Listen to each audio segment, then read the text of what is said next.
You're already doing the thing. You're just laying there. Yeah, You are see, doing the so good cute. thing. Cute. All right. Hi, I'm Heather, and this is Paul, my housemate, and also taking advantage of my pet sitter training. And we are at one of the clients' homes right now, which is awesome and beautiful. And probably the Great Dane will come say hi at some point, but he's lying down right now. Hello.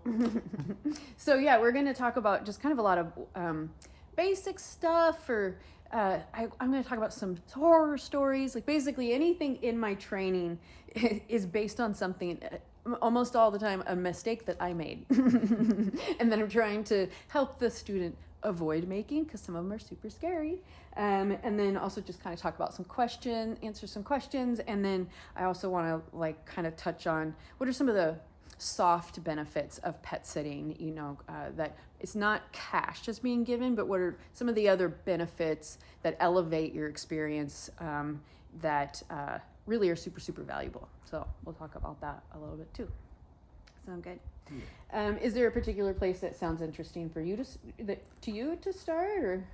I like horror stories, Okay, so but we'll I start don't the want horror to throw stories. you into one. No, it's fine. Yeah, it's fine. I when I first visualized it, I actually visualized one of the dogs that got away from me on my lap, but I might do different ones with him. Charlie is a little nerve-wracking.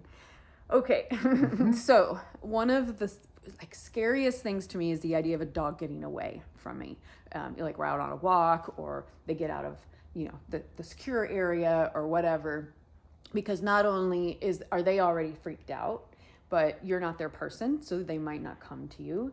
And God forbid something horrible happens, because the dog got away. Yeah. So the one that I think was the absolute scariest was this little dog, Cleo, and she's very nervous. Like she it takes her a couple of days to relax. I mean, even when she's seen me, if she's seen me every 3 to 6 months, then she's pretty chill. But if it's been longer than that, it takes her days to chill out. And so we were out for a walk. Her big brother's Ozzy, and so Cleo and Ozzy and I are out, and Cleo's wearing a harness. And actually I had a friend with me. This is part of why I also say don't have any distractions when you're out walking. Like, don't be looking at your phone. Don't be having a deep conversation with someone, because you got to stay focused, because shit can go awry really fast. And sometimes you don't even know why it happened. So we're one block from Stark, a very busy street. And my friend and I are talking, and all of a sudden something happened, and Cleo wiggled out of her harness and took off, like hell-bent for leather, running as fast as she can, and I've almost lost track of her within seconds because she's run so fast. Luckily, she did not run towards Stark. She ran into the neighborhood.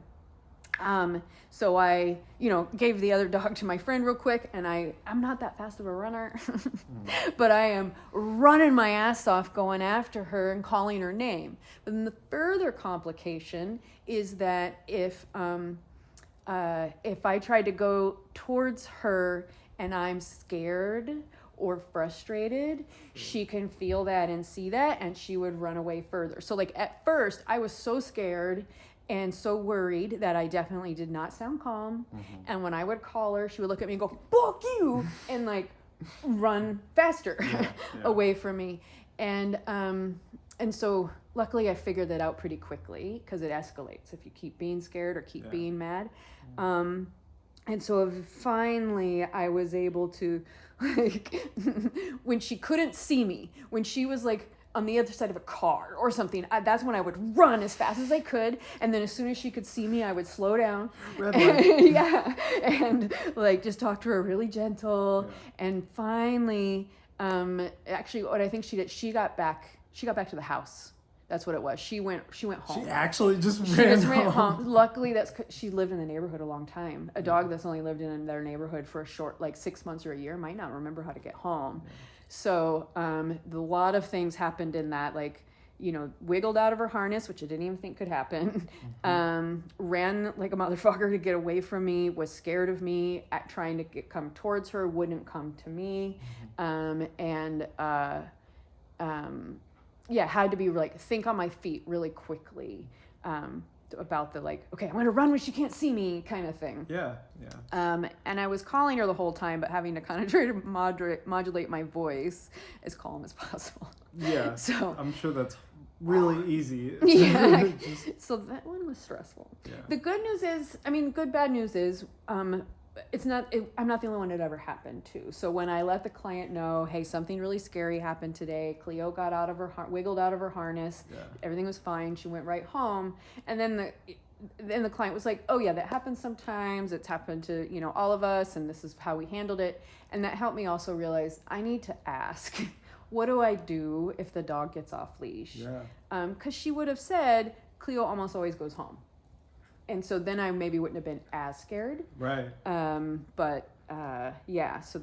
that's why I started asking, what do I do if they get away from me? Having any amount of like knowledge beforehand, if something is going to go wrong, even if it's not like specifically on what is happening, it's like, okay, I kind of know like half of what might happen here. Right. It helps. Because like when I asked about the Great Dane, like what if he gets away? She was like, oh, the first time we were able to call him and get him back with cheese. The second time we had to post on Nextdoor. And so that becomes this huge hassle because I'm not on Nextdoor for this neighborhood. So then I would have to loop the client and just all of it's a nightmare. So I don't ever want a dog to get away from me again. So that was one. The other one, another small dog, extremely anxious. And I thoughtlessly dropped the lid of one of the garbage bins, just let it fall. And so it was really loud. And I had him in my hand, the leash in my hand, because I was throwing the poop bag in. So we were right by it. So of course he freaks out and he wiggled out of his harness and ran towards the street. No. So luckily that one resolved pretty quickly because he knows me well enough, but it did take a bit for him to calm down enough to want to come to me. And luckily I also had treats on me. So that always sort of stresses me out too. I'm not always carrying treats, but something's going to happen suddenly. The dog's going to get away. Right. So when I go on walks, I try to bring treats just in case something goes awry, but also to give them a lot of reinforcement. Pay attention to me while we're on walks. So. Yeah. And so is when you use harnesses now, do you also include a collar as like a second? It depends on the dog. Yeah. It depends on the dog. Usually, most of the time, anytime you leave the house, the dog's going to have their collar on because usually they have identifying information on them too. Yeah. And I actually can't think of any clients whose dogs wear a harness or a gentle leader. They all always wear a collar too. Let's see. Yeah. Any other questions about those kind of stories? Well, it's if they're out of the control of a leash and you're trying to get them away from something dangerous like a street, the first thing that I think of is like you could easily grab a collar more than trying to like tackle the whole dog. Right, no, that would be bad because then they're going to be scared and they might bite you. Grabbing the collars, definitely. You always want a handle. You want a handle on the dog. Yeah, like those life vests with the briefcase handle. Yeah, and that reminds me, I don't want to get into it right now, but I'll probably do a video with Charlie and Maddie, Charlie's the little nervous one, about when a dog doesn't want, they want to go for a walk, but they don't want the putting the stuff on. that freaks them out. So I've got strategies for handling that. For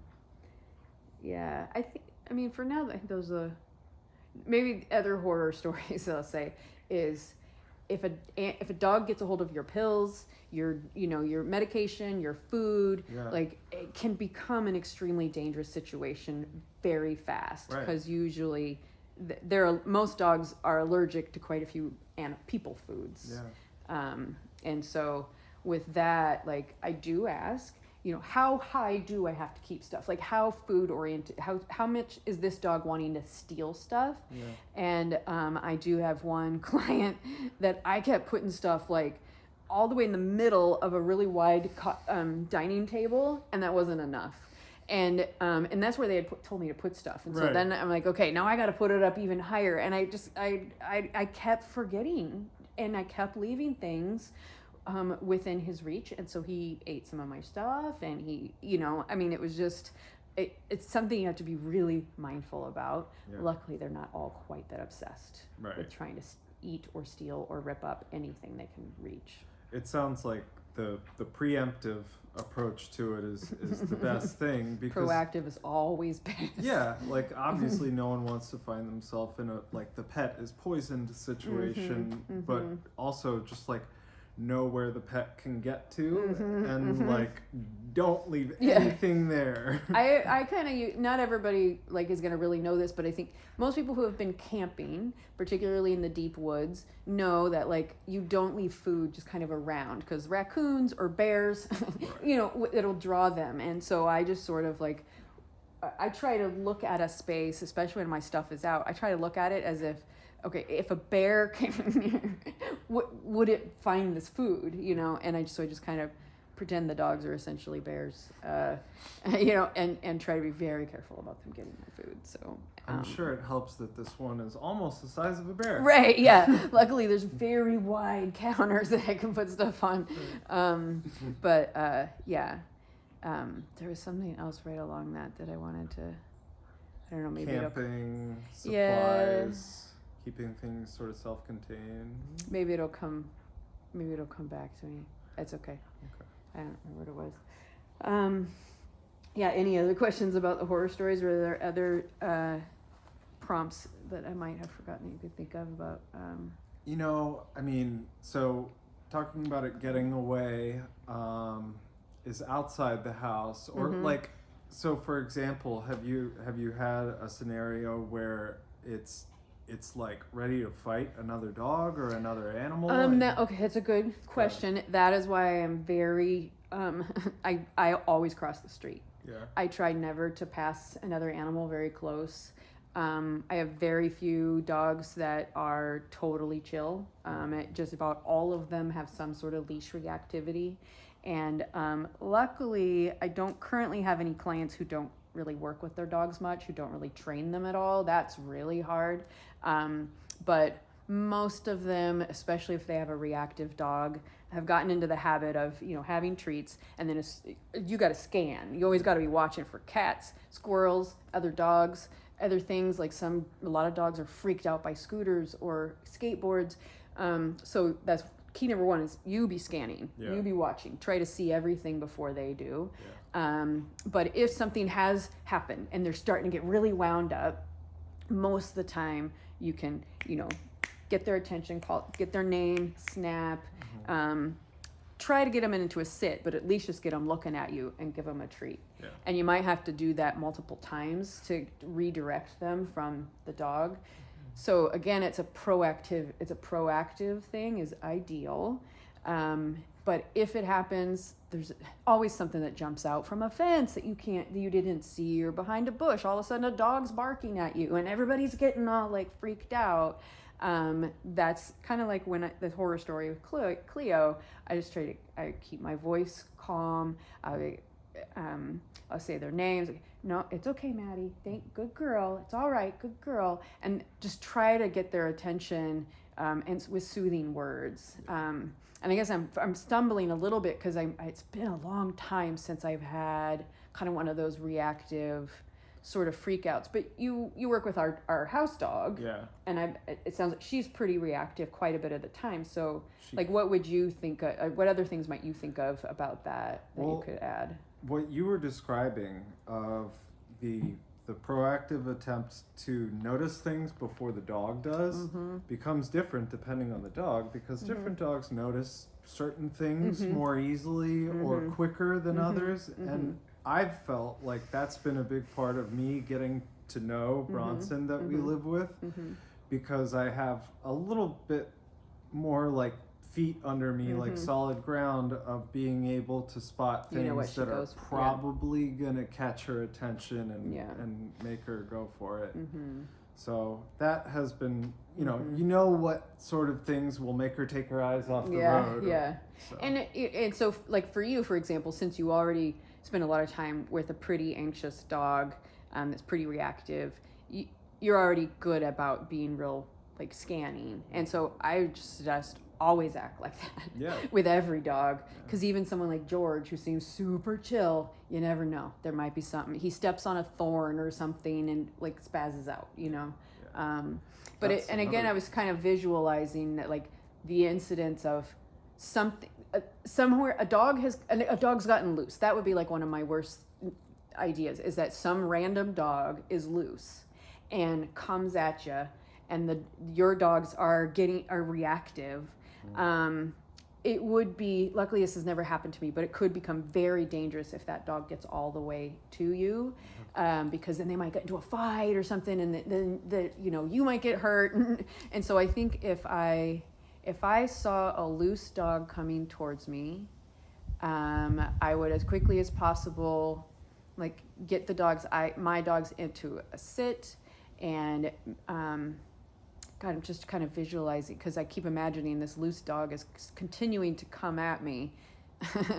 I guess the only time it's happened so far, the owner was always nearby and called them. Thankfully, that is often the case. It's usually the case. Yeah. I guess it's hard to predict what would I do if a loose dog actually really got up all in us, but I think it really just comes down to, like, I would be trying to keep control of my dogs, holding on to the leash. Hopefully you only have one dog, that makes it even easier, but I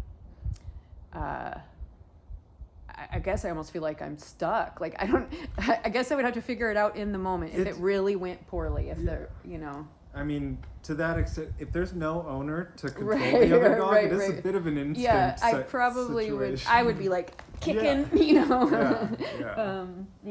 But the other thing that you said about stepping on a thorn made me think also, because you have your scanning, your like Terminator vision of scanning in distance to see things that are gonna catch the dog's attention, but like also there's the ground view foreground where where they might eat food, they could eat something poisonous, they could step on something that'll cut them, like, so it's almost like you have to scan the ground, look for food, look around, and you also can kind of tell when they found something that they want to get all up into. Then you're also kind of paying attention to that tug and looking to see what they're doing.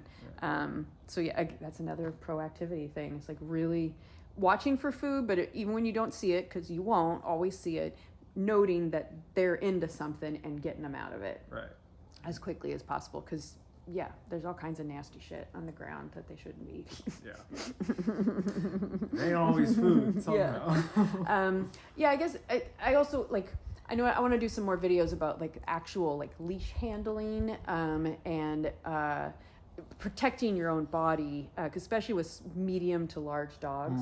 It's a really common injury to get the shoulder injured, especially, I think it's mostly owners that this happens to, because they space out. They're like so used to having their dog that they, they're just like blah, blah, spacing out, looking at their phone or whatever. But even a small, medium dog, if they pull hard enough and you're unprepared, you could end up with a shoulder injury. And so, especially with reactive dogs and or big ones, my body is very active during that. Like, I've got my abs tight. I do loop the leash around my wrist. That is slightly dangerous because it could pull your shoulder out. But like, for example, I'll have it looped around my wrist, and then I'm holding the leash so that if I really had to, I could get out of it. Like, I could, let the leash go and like pull my hand out of the loop. If I felt like I had to let the dog go in order to keep myself safe, because obviously that's number one. If it's a choice between you or the dog, you or the dog getting loose. Okay, here's another horror story. This is actually one that came up, where I had 2 golden retrievers. One of them was very big and generally was a good boy. But on my very last walk with him before I left, a cat that I had seen, and he hadn't been extremely reactive to cats before, so I didn't like immediately put him into a sit. He's quiet, he's mellow, and then all of a sudden he takes off. and he's a big dog, and he's way fucking faster than me, and his mom is the female dog is also pulling. She's like, yay, let's go for a run. And so I did have this whole thought, like, I can't run this fast. They're gonna pull me over. A curb is coming. I'm gonna fall and hit my face on that curb. Yeah. What do I do? Do I let them go? Like, all of this is going through my mind real quick.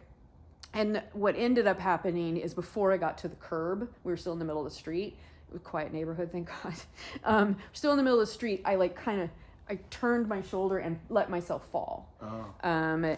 And so that I didn't hit my head, I didn't go down hard on my knees. I did end up with some pretty bad scrapes and bruises and stuff, but I didn't end up losing control of the dog, because he would have just run for who knows how fucking long. Yeah. I mean, it would have been really hard to find him, it would have been such a nightmare. So I'm glad that I didn't have to let him go, and I'm glad I didn't get seriously injured, because both were a very high risk of happening. And so it's also just kind of, I was spacing out. I was aware of the cat, so I had done that much, but I wasn't paying enough attention to his reaction, or else I might have caught it a little sooner. I might have caught it before he ran off like a crazy dog, and pulled me over.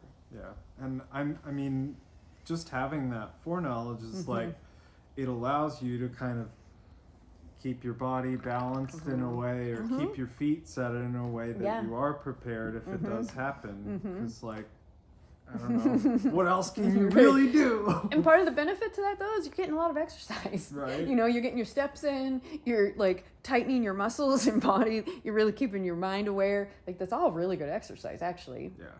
And that's what I would say is one of the many, many non-cash benefits of pet sitting, is that I generally get much more exercise than I do at home. And I notice very consistently, when I am doing like 10,000 steps, which is not that hard to do when you're walking a dog for at least 30, 40 minutes a day, I always feel healthier and stronger. And it only takes like 5 to 7 days of that before I can tell that I'm feeling better. And so I always go home and go, I'll get out for walks. I can do 10,000 steps at home, and then it almost never happens. So, well, it's easier when these guys are here to they're insist. the motivator, yeah. They're the motivator, but that's just another one of those like kind of soft benefits. Totally. Yeah. So what would you say is like a characteristic of a place that you sat for a pet that you appreciated most? Like, you remembered, like, man, that place had this, and I will never forget it. Well, this is one of them where it has just a lot of beautiful grounds to walk around. I really like the compound feel, like the idea that there's really no chance of a stranger coming in and get into the house, because it has a gate, and then it has an inner gate, and so that feeling of safety was actually really big for me. I have some childhood trauma around lack of safety at home, and so that was really healing in a lot of ways. It's always a big benefit if they have a hot tub that is not chemically treated, because hot tubs can be kept clean with like hydrogen peroxide, or there's some other little things that don't have to be the caustic chemicals, because the chemicals make me sick. And so I can't stay in a hot tub very long if it uses the chemicals. But that's my favorite, is a chemical-free hot tub, outdoors in particular, which they usually are. Second would be just a bathtub, because I don't take baths at home very much, and I love a nice long deep bathtub. Totally.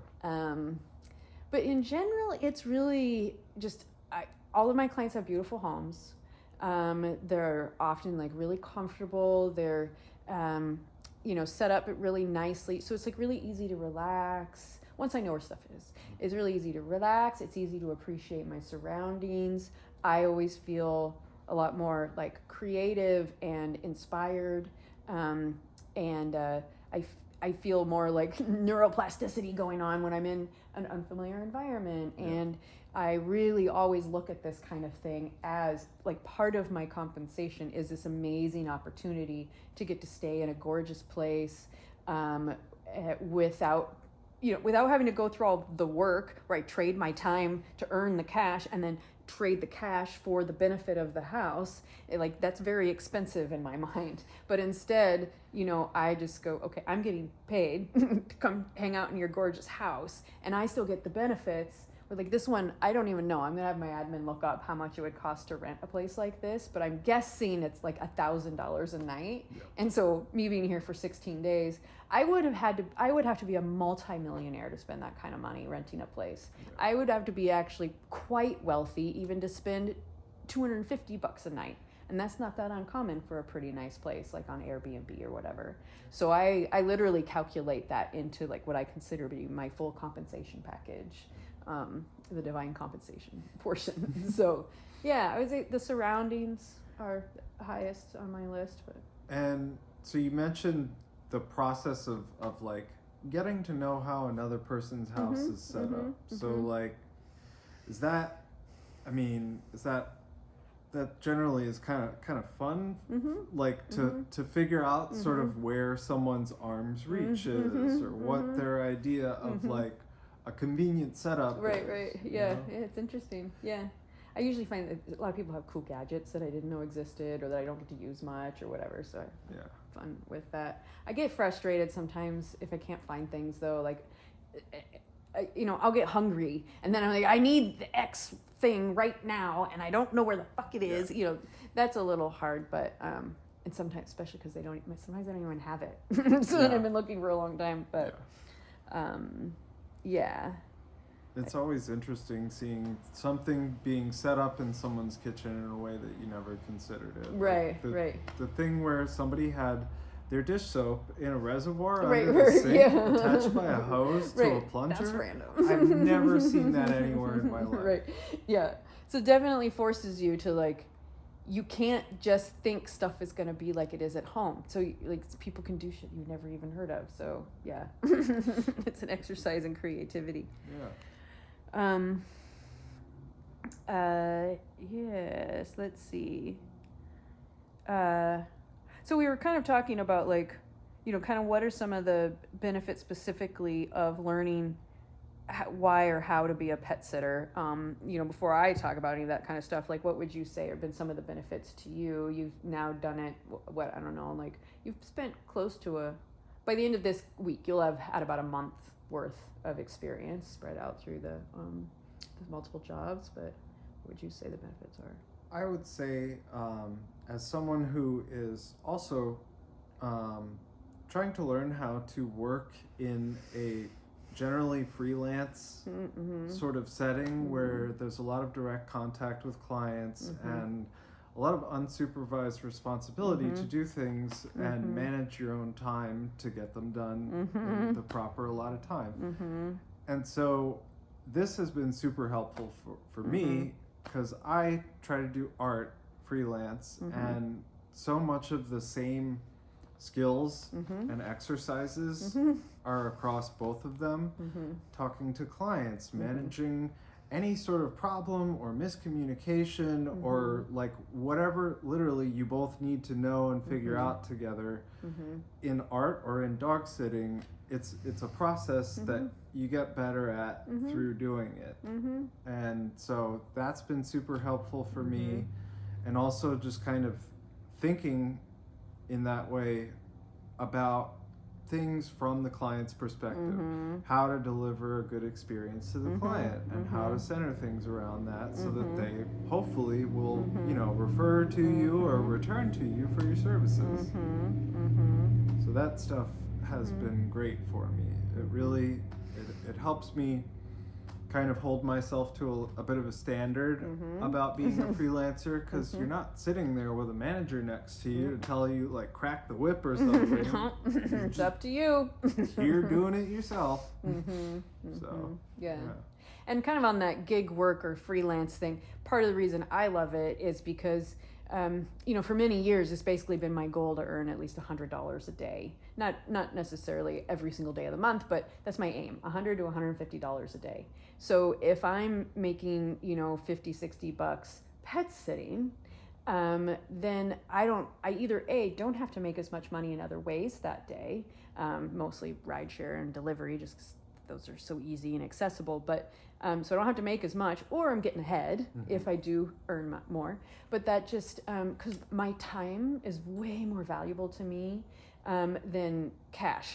And so I am, and also I have gone through the effort of identifying what I can consistently expect to be paid in a variety of ways. And with rideshare, for example, I pretty much never make less than 25, usually make more in the $35 range. So like if I'm staying home instead of going out and doing rideshare, that's how I calculate it. I'm like, well, I'm not doing rideshare. If I went out, I'd probably make $50 to $75. But that is more valuable to me to stay home and stay at the house and either get some rest or work on my other projects that I don't get to very often. So I love that flexibility of either being able to say I don't have to work as much as I otherwise would today, and or it helps me get ahead. Yeah, I find that very key because it just adds to my flexibility. And that's why I do gig work, because I need flexibility. I need to be able to say, I am too tired this morning, I'm not getting up and going driving. And not having to ask somebody's permission. Right. And I mean, what you were describing of the being able to sort of accomplish multiple things that are helping you earn money to live your life. Multiple streams of income. At once, yeah.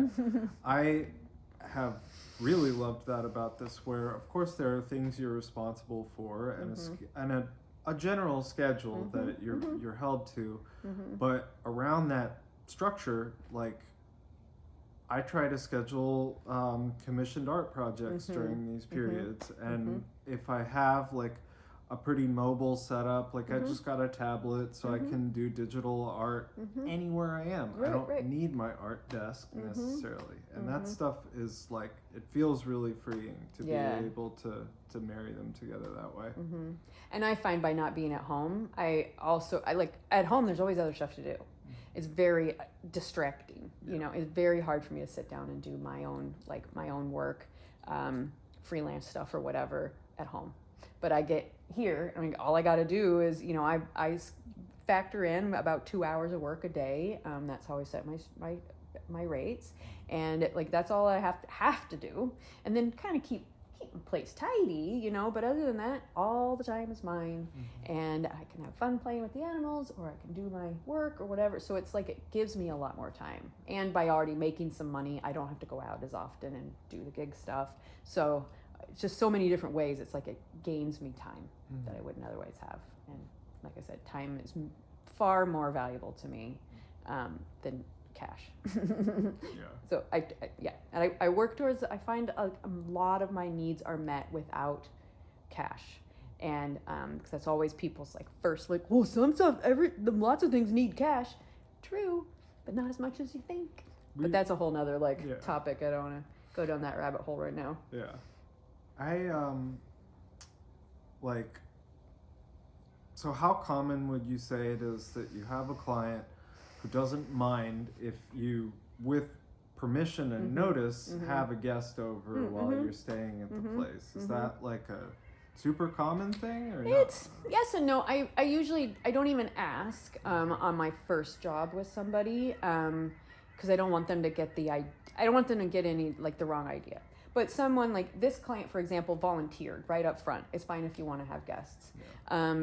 You know, I still like very, like in that case, I had someone come over and have like a business meeting with me. We stayed outside just because there's really no big reason that they need to come in the house. And so we had that meeting outside, and then, you know, I just kind of kept it low key, but it is really nice to have the flexibility of having guests.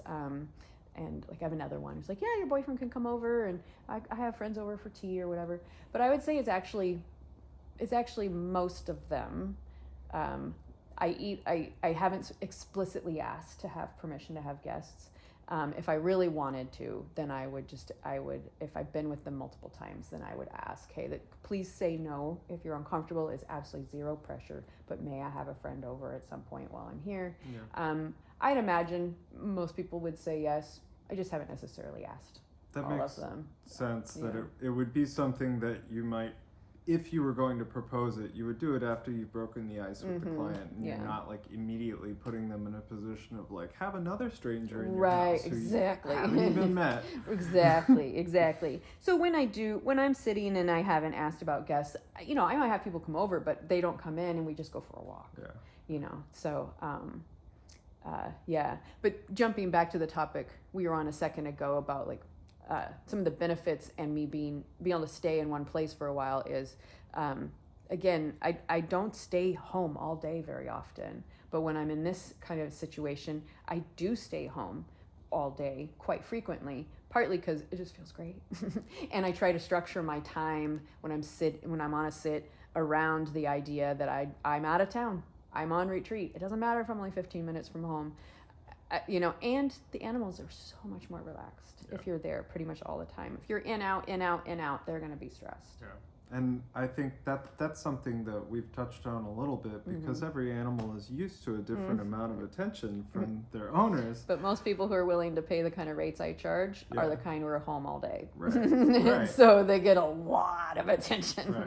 And so, I've met dogs at different levels, even within the upper range, but they will expect something of you, and they'll get frustrated if you're not giving it to them. Yeah. So it definitely seems for one thing, it's relaxing to stay home in the day, but it's also like erring on the side of like, don't give the dog less attention than it could want. If it gets tired of you, it gets tired of you.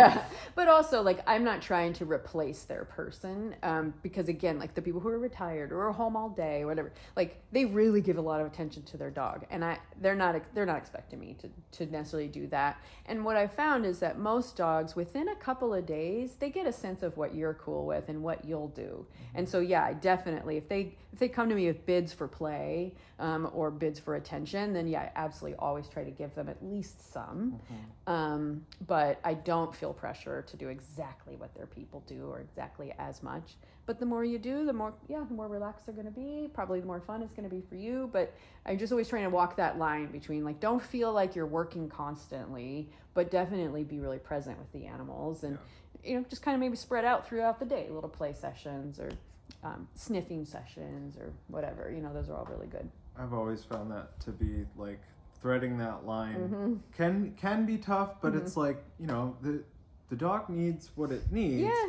But you're there too. You're not there to like give in to its every demand, and they can get really bratty sometimes. They can, especially the first few days when they're like, you're not doing it right.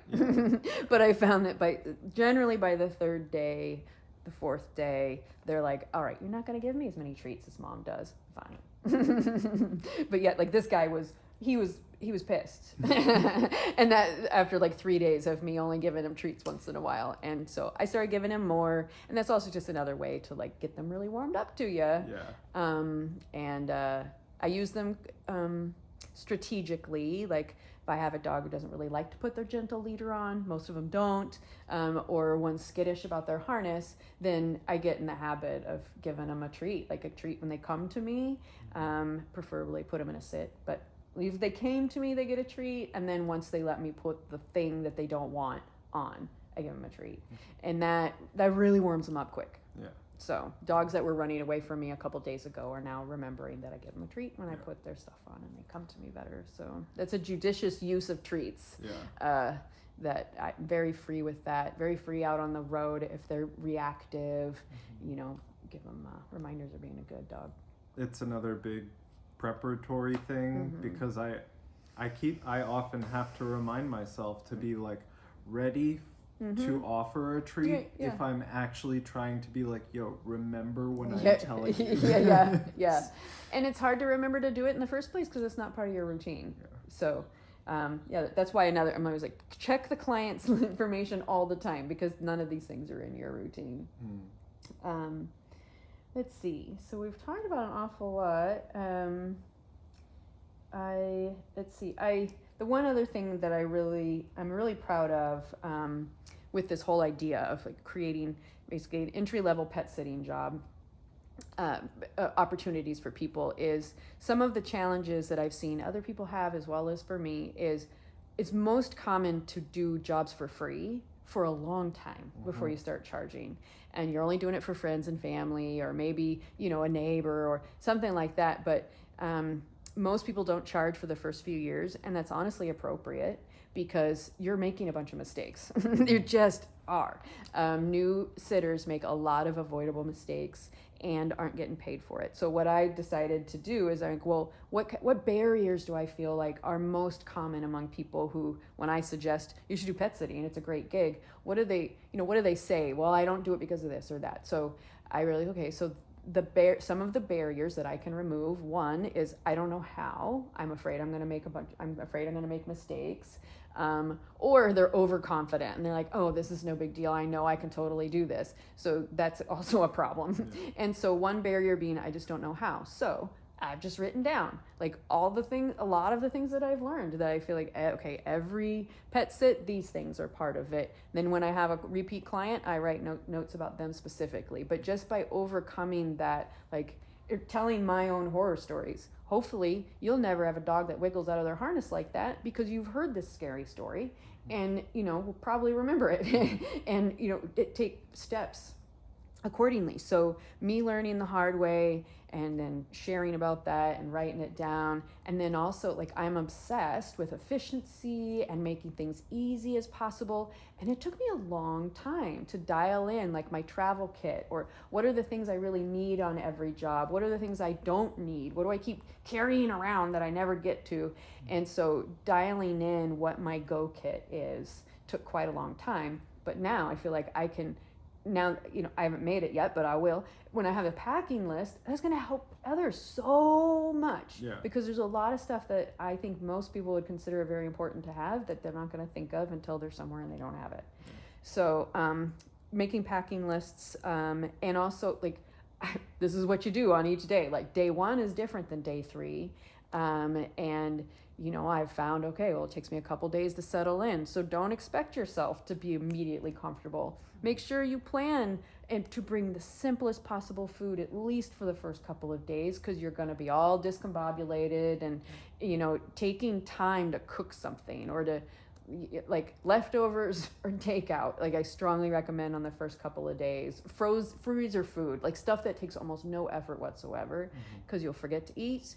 You won't be able to find the stuff you need when you need it. So just try not to cook on those first few days. And I found that that's really helpful. And then the last couple of days, because there's usually cleaning that needs to be done depending on how long I was there.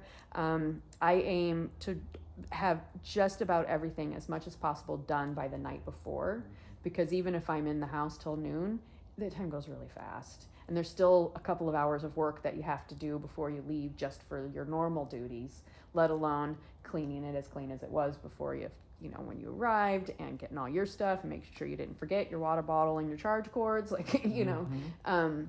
so I have like all this stuff, like this is the stuff you need to keep an eye out for. This is like, by day 3 or 4, the dogs might be much more interested in like inviting you to play, whereas normally they're kind of standoffish for at least that long. And so just kind of putting out all of that stuff that's, like you said, is really helpful, but it's kind of beyond that sort of basic.